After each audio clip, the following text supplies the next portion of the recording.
그동안 이 시간 코스닥의 하방 경직 가능성에 대해서 계속해서 강조를 해주셨는데 그 하방 경직 오늘장 좀 확실하게 본 것 같습니다.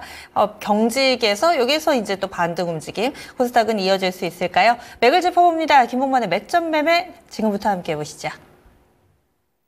기간 쪽에서 그러니까 보통 한 3, 4일 정도 꾸준하게 좀 매수가 유입돼야 됩니다. 3, 4일 정도.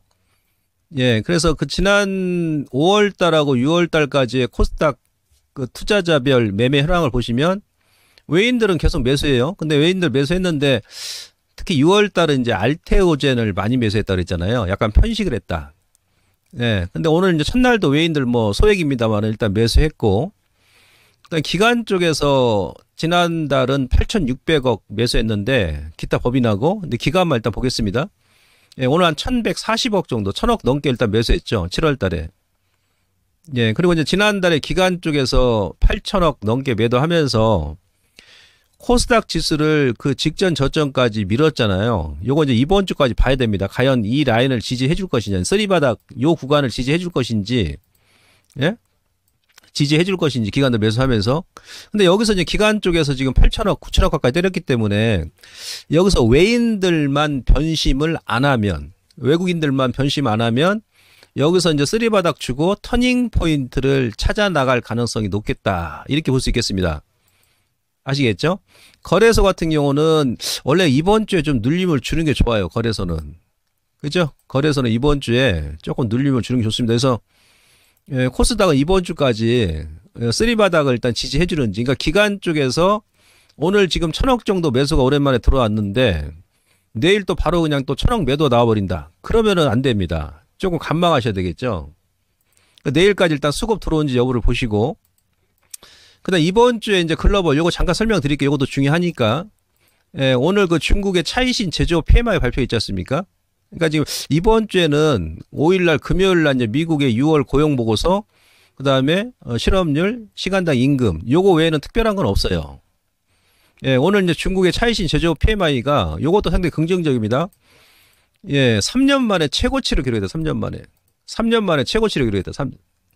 중국 제조업 PMI가. 우리도 중국 영향 많이 받잖아요. 이렇게 돼버리면 하반기에 우리 수출 같은 경우는 큰 걱정이 없을 것이라는 얘기죠. 예? 미국도 지금 경기 연착륙을 지금 위해서 뭐 9월 달부터 이제 금리 내릴 것이고, 중국 6월 달 중국의 차이신 제조업 PMI가 3년 만에 최고치를 기록했다. 상당히 의미가 있더라. 그 다음에 이제 이번 달 15일부터 18일까지 중국이 뭐를 하냐면 3중 전회가 개최됩니다. 3중 전회. 이게 3중 전회는 전인대는 1년에 한 번씩 하는 거고, 10월달, 가을에는 이제 경제 공작회의를 하죠.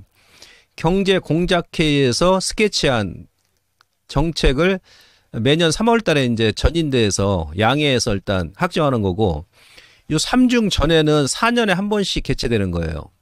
요게 이제 15일부터 18일까지 개최되는데 여기서 이제 경제 해법이 나올까? 이렇게 지금 얘기하죠. 그래서 아마 하반기에는 중국도 내수 경기 부양에 좀 드라이브를 걸지 않겠나. 그럼 우리 시장이 나쁠 거 없다는 얘기입니다. 요거 오늘 지금 발표했고, 그 다음에 내일 이제 파월 연준의장이 발언이 있어요. 요거는 일단 뭐 체크를 해야 될 것 같고요.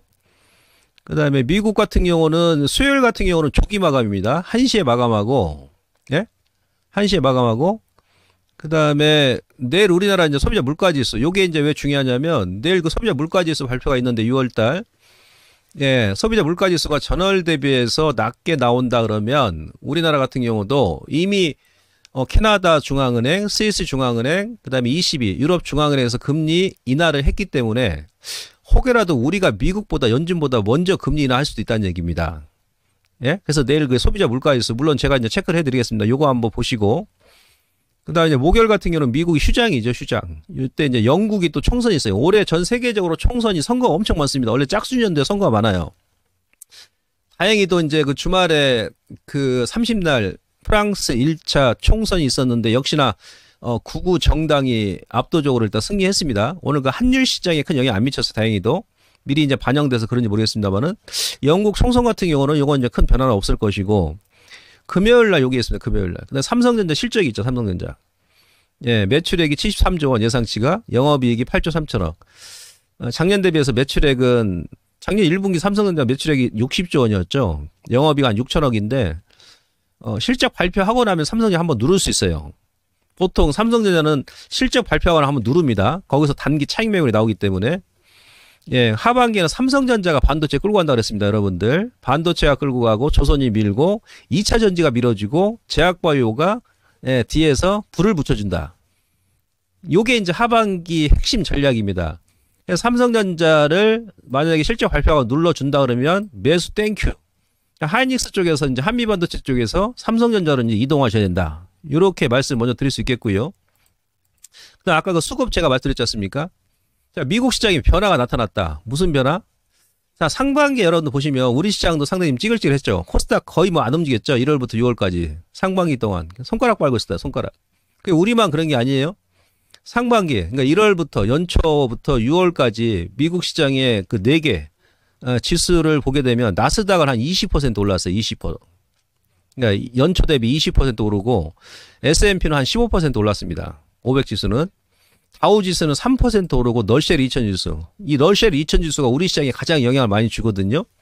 얘는 1% 올랐어. 그나마 주말에 올라가지고 그러니까 1월부터 6월까지 불과 1%밖에 안 올랐어. 그러니까 나스닥 대비해서 20분의 1밖에 못 올랐다는 얘기예요. 그러니까 미국 같은 경우도 우리 시장 못지않게 어마무시한 엄청난 차별화 장세가 전개됐다. 그러니까 실질적으로 지수가 오른 게 아니고 엔비디아가 올랐다는 얘기죠. 엔비디아가. 예, 근데 이게 하반기까지 계속 지속될 것이냐? 저는 그렇게 안 본다는 얘기입니다. 왜 그러냐면 제가 그랬지 않습니까? 미국 그 선물 옵션 동시 만기 끝나면 뭔가 시장에 변화가 나타날 것이다. 지난 21일 날이 미국의 선물 옵션 동시 만기였잖아요. 그죠? 예, 그때 만기 딱 끝나고 나니까 어떻습니까? 다우가 먼저 치고 올라갔죠. 다우가 치고 올라가고 나스닥은 급락 나왔지 않습니까? 제 예상했던 대로. 예. 미국 나스닥 좀 더 조정이 나와야 됩니다. 이따 설명드릴게요. 너쉘 2000 지수 올라갔다가 눌림 주고 지난 주말에는 너쉘 2000 지수 상당히 강했죠. 예? 너쉘 2000 지수가 지금 만기 끝나고 나서 상당히 강했다. 다우는 다시 한번 꼬꾸라지고 S&P 500 같은 경우도 찌글찌글하지 않습니까? 그러니까 만기 끝나고 나니까 미국 시장이 그동안 못 올랐던 중소 개별주, 그다음에 다우 지수가 오르고 나스닥은 찌글찌글하고 S&P 500도 찌글찌글하더라. 그렇습니다. 특히 지난주 금요일 같은 경우는 실질적으로 미국의 10년물 국채 수익률이 예, 제가 얘기했던 원래 4.3 밑에서 놀아야 된다고 그랬는데 4.4까지 치고 올라왔거든요.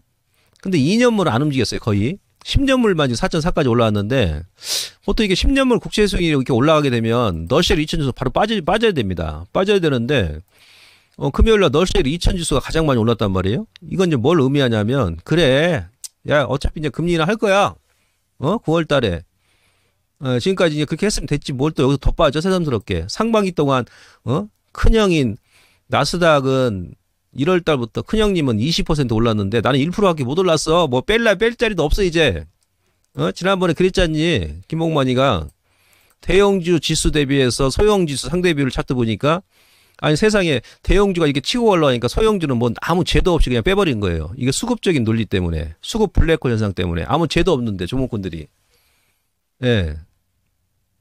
근데 그 소형 지수 같은 경우는 제가 코로나 그 아래까지 밀었다. 코로나 아래까지. 제가 얘기했던 이 맥점에서 정확히 지금 반등이 들어오죠.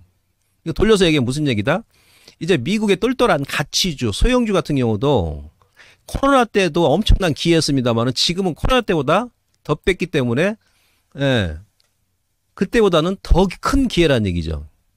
상반기처럼 그렇게 막 수급 논리가 계속 이어질 수 없다는 얘기입니다. 왜 그러냐면 자, 이 그림 보시면 이게 뭐냐면 미국의 GDP 대비 총 시가총액입니다. 예? 미국의 전체 GDP. 현재 미국의 전체 GDP가 28조 2,600억 달러죠. 28조. 우리나라 올해 1년 GDP가 얼마? 1조 7천억 달러.